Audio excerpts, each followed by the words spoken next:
Process করব। হ্যাঁ শুরু। Action action. ড্রামা। এই যে প্রাইমারি ইনজেক্টিং টাইমে যাব, ঠিক আছে? এখানে যায় আর কি হইতেছে দেখো, প্রাইমারি ইনজেক্টিং টাইমে যায় এই যে আপনি হইতেছে ওই P1 P2 এ দিবেন যে কোনো একটা সিটি। P1 এ দিবেন লালটা, P2 এ দিবেন কালোটা, ঠিক আছে? দেখেন কই থেকে গেল, এই যে এখান থেকে যাবে 80 অ্যাম্পিয়ার, ওই যে এই যে এখান থেকে 0 থেকে 80 তার মানে এই 80 অ্যাম্পিয়ার সিলেক্ট করা আছে, সেটা আমি বাড়াই দিতে পারি। সিলেক্ট করে দেখাবে, এখানে যাবে। আমি তো বাড়াই দিতে পারি, অ্যাম্পিয়ার বাড়াই দিতে পারি না। অ্যাম্পিয়ার 80 অ্যাম্পিয়ার পর্যন্ত আমরা দিতে পারবো। এখন আপনি হইতেছে রিলেতে যত অ্যাম্পিয়ার সেট করবেন তার চেয়ে একটু বেশি অ্যাম্পিয়ার দিয়ে আমরা ট্রিপ টেস্ট টেলি করা করা হবে। হবে। হ্যাঁ, এটা কি করা হলো, এটা কি টেস্ট করতেছি স্যার আমরা? Tripping time. Tripping time. Tipping.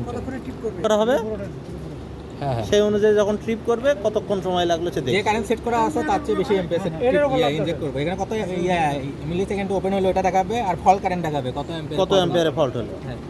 অ্যাম্পিয়ারটা দেখাবে আর কি। এখন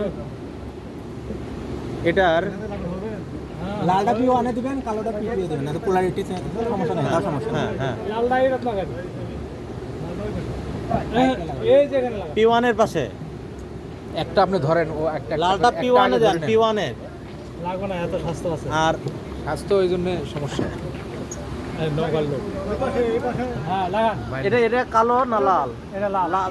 আপনার ওই পাশে লাগান, ওই পাশে P1 এর পাশে। ওই পার। P1 ওই পাশ, Load P2 আর এই পাশ, force। দেখেন।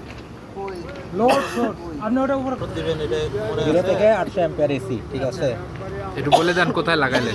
800 অ্যাম্পিয়ার, হ্যাঁ। এর উল্টাপাল্টা নাই, 0 থেকে 80 অ্যাম্পিয়ার। আমরা 80 অ্যাম্পিয়ার পর্যন্ত দিতে পারবো না। পাশে বাতি জ্বলবে সেটা হলো লালটা, আর যে পাশে বাতি জ্বলবে না না না, এই যে এই দেখেন কালার দেখেন না, এটা লাল, এই দেখছেন না, এই কালার, আর এটা এখানে কালোই আছে, দেখছেন? এটা কালার। হ্যাঁ, এই যে দেখেন এটা হইতেছে লাল, এটা কালো। কালার। এই যে ওটা কালার যেহেতু আছে হ্যাঁ হ্যাঁ সেটা লাল। হ্যাঁ, লাল। এখানে 0 থেকে 80 অ্যাম্পিয়ার পর্যন্ত ইনজেক্ট করা যাবে, ঠিক আছে? আর কি এখন আমরা হইতেছে